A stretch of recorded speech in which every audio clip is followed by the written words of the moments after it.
पलक बचपन से ही एक ऐसी लड़की थी जिसमें चाहकर भी कोई बुराई नहीं निकाल सकता। हर कोई कहता कि वो पत्थर को छू ले तो वो भी सोना बन जाए।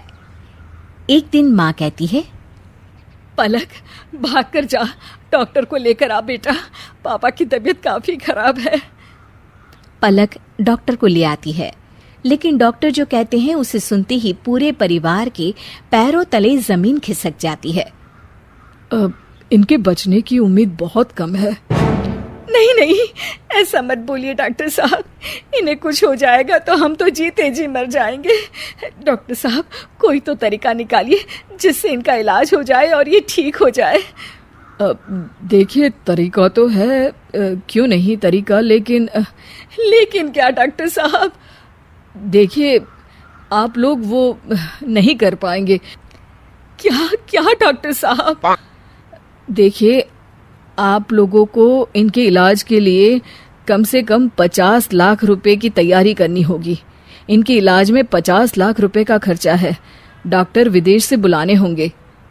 50 लाख का नाम सुनते ही माँ बेटी दंग रह जाते हैं। माँ रोने लगती है। पलक डॉक्टर को छोड़कर आती है और माँ को पकड़कर हौसला देती है। माँ, कोई ना कोई रास्ता जरूर निकल आएगा, आप ऊपर वाले पर विश्वास रखें। अचानक घर की घंटी बजती है। माँ दरवाजा खोलती है तो देखती है कि पलक की बुआ घर के अंदर आती है। आए हाय, क्या हो गया मेरे भाई को? अरे क्या कर दिया तुम लोगों ने? मेरा इकलौता भाई बिस्तर पकड़ लिया है। अरे देखिए, आप ऐसा क्यों बोल रही हैं? हम लोगों की जिंदगी में इनके सिवा है ही कौन? ऐसी बातें मत करिए आप। देखिए बुआ जी, अभी माँ की हालत ठीक नहीं है। वैसे भी डॉक्टर साहब ने हमें 50 लाख रुपए का इंतजाम करने को कहा है। हम लोग उसी से परेशान हैं। लो, हो गया पैसों का इंतजाम। अरे पर पता नहीं आप लोगों को ठीक लगेगा भी या नहीं। क्यों ठीक नहीं लगेगा बुआ? जैसे भी हो, पापा को ठीक करने से ज्यादा हम लोगों के लिए और कुछ नहीं। अरे रुक पलक, पहले इनकी बात तो पूरी सुन ले।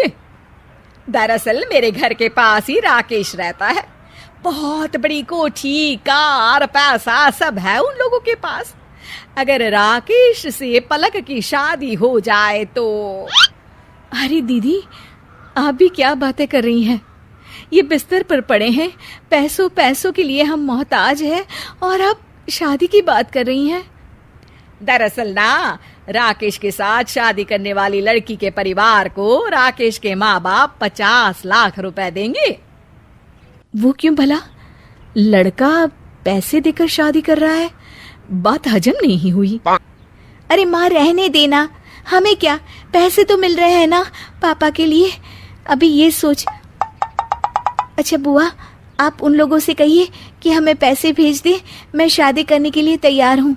अरे बहुत अच्छे बेटा, जुग जुग जियो। ये कहकर बुआ वहां से चली जाती है।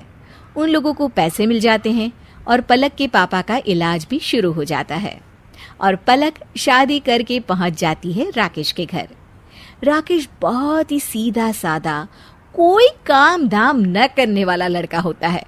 वो हर किसी की बात मान लेता और एक कोने में चुपचाप बैठकर फोन देखता रहता। पलक, मैं तुमसे माफ़ी मांगना चाहता हूँ।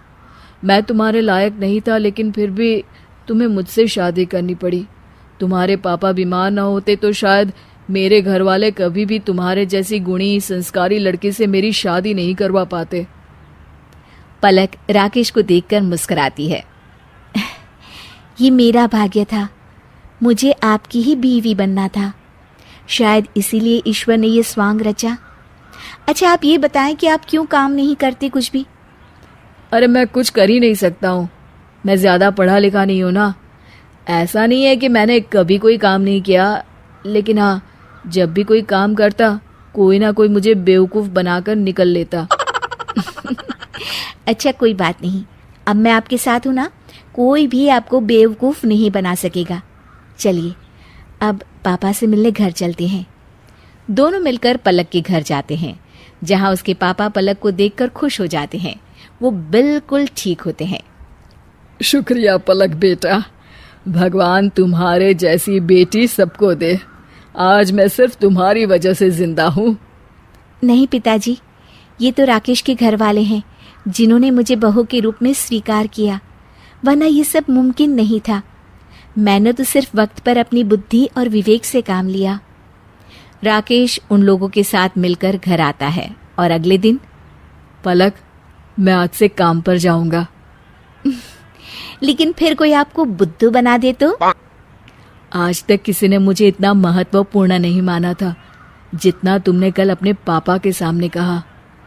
वो मरकर जिंदा हो गए सिर्फ तुम्हारे बुद्धि और विवेक के सहारे, सही समय में बिना नफा नुकसान के सोचे। तो पलक, मैं तो एक अच्छा खासा इंसान हूँ। वाह जी वाह, सही बात है।